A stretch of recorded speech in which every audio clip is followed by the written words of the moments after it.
या ऑपरेशनचं नाव टायगर ठेवण्यापेक्षा ऑपरेशन गद्दारी असं ठेवलं पाहिजे, कारण ज्यांनी पक्षाशी गद्दारी केली ते आता लोकांना गद्दारी करायला लावत आहेत. आज काही लोक गद्दारी करतीलही, पण ज्या लोकांनी तुम्हाला निवडून दिलं त्यांचं तुम्ही काम केलं पाहिजे. आपण गद्दारी केली म्हणून दुसऱ्यावर तसा दबाव आणायचा, यामध्ये जनतेचं हित नाही. आज 96,000 कोटीपेक्षा जास्त देय रक्कम ठेकेदार आणि अन्य लोकांकडे आहेत, त्यामुळं विकास कामं देखील ठप्प आहेत. त्यामुळं ऑपरेशन टायगर पेक्षा ऑपरेशन गद्दारी हे नाव ठेवलं पाहिजे. तर ह्या ऑपरेशनचं नाव टायगर ठेवण्यापेक्षा ऑपरेशन गद्दारी ठेवली पाहिजे. कारण ज्यांनी पक्षावर गद्दारी केली ते आता लोकांना गद्दारी करण्यासाठी भाग पडत आहेत.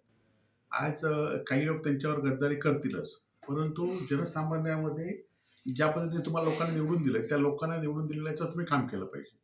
आज एखाद्या पक्षामध्ये आपण गद्दारी केली म्हणून दुसऱ्या वेळेला सुद्धा गद्दारी करण्यासाठी दबाव आणणं, प्रवृत्त करणं, यामध्ये काही जनतेचं हित नाही.